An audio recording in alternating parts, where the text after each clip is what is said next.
Allahu Allahu Allahu Allah Allahu Allahu Allahu Allah Allahu Allahu اعوذ باللہ من الشیطان اللعین الرجیم بسم اللہ الرحمن الرحیم الحمدللہ رب العالمین وصلی اللہ علی سید المرسلین وآلہ الطیبین الطاہرین اما بعد۔ ماہ مبارک رمضان کی آج 27ویں تاریخ، آج کے دن کی دعا۔ پروردگار کی بارگاہ میں ہم آج دعا کر رہے ہیں، بسم اللہ الرحمن الرحیم، اللہم ارزقنی فیہ فضل لیلۃ القدر۔ پروردگار جو فضیلت شب قدر ہے اس ماہ مبارک رمضان میں ہمارے نصیب میں اسے قرار دے۔ 27 تاریخ ہو گئی۔ شب قدر کے بارے میں متعدد روایات ہیں، شب قدر ہے کس دن، اور پہلے بھی بیان کیا میں نے کہ پروردگار نے شب قدر کو مستور اس لیے رکھا ہے، چھپا کر اس لیے رکھا ہے، ایک دن ظاہر اس لیے نہیں کیا تاکہ بندہ 3 دن تک اللہ کی بارگاہ میں عبادتیں انجام دے۔ اگر ایک دن ہوتا تو صرف اسی دن عبادت انجام دیتا، باقی انجام نہ دیتا۔ بہت سے لوگوں نے استناد کیا ہے کہ چونکہ ایک روایت یہ ہے کہ ماہ مبارک رمضان کے آخری عشرے کے طاق دنوں میں سے کسی دن میں شب قدر ہے، تو یہ دعا یہ بتاتی ہے کہ آج اگر دعا ہو رہی ہے فضل لیلۃ القدر ہمیں نصیب ہو، اس کا مطلب یہ ہے کہ شاید لیلۃ القدر 27 تاریخ کو ہو، لیکن ہمارے یہاں معتبر روایتیں ہیں 19، 21، 23 کی، اور زیادہ معتبر روایتیں 23 کی۔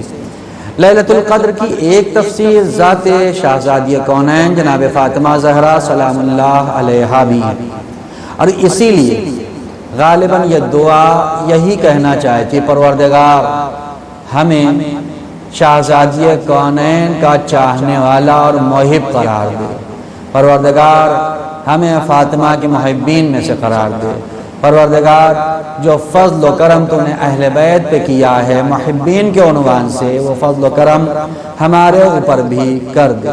وَصَيِّرْ أُمُورِ فِيهِ مِنَ الْعُسْرِ إِلَى الْيُسْرِ۔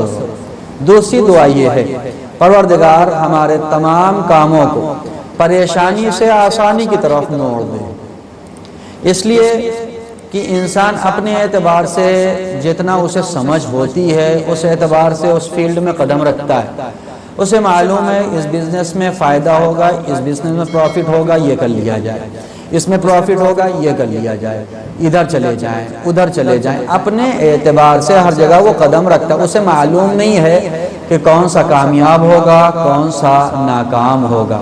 پروردگار سے دعا ہے، پروردگار اگر ہم سختی والے راستے کی طرف بھی آگے بڑھ تو ہمیں آسانی والے راستے کی طرف تو چلا دے، جہاں سے آسانی کے ساتھ ہم مقصد پر پہنچ جائیں، مقصد تک پہنچ جائیں۔ وَاقْبَلْ مَعَاذِيرِ۔ پروردگار تیسری دعا یہ ہے کہ ہمارے عذر کو قبول کر لے، اس لیے کہ ہم سب بھی عذر پیش کرنے والے ہیں۔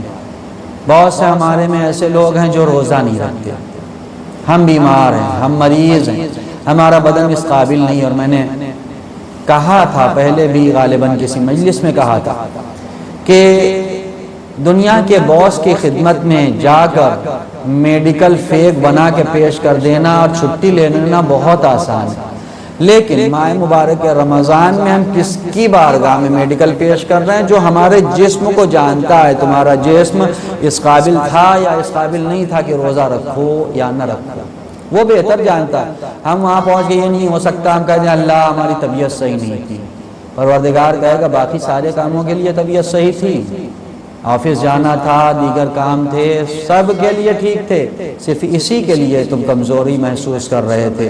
پروردگار تیری بارگاہ میں دعا ہے ہمارے ناقص عذر کو قبول کر لے۔ وَحُطَّ عَنِّ الذَّنْبَ وَالْوِزْرَ۔ پروردگار ہم سے جو گناہ سرزد ہوئے ہیں، ہم سے جو لغزشیں ہوئی ہیں، ہم سے جو خطائیں ہوئی ہیں، اسے تو مٹا دے، تو اسے ختم کر دے، تو اسے خود مٹا دے، اس لیے کہ پروردگار اتنا کریم ہے، اتنا کریم ہے کہ وہ فرشتوں سے کہتا ہے لکھو، جب گناہ ہوتا ہے فرشتوں سے کہتا ہے کہ ایسا کرو ابھی 3 دن انہیں فرصت دے دو، ہو سکتا ہے میرا بندہ توبہ کرے۔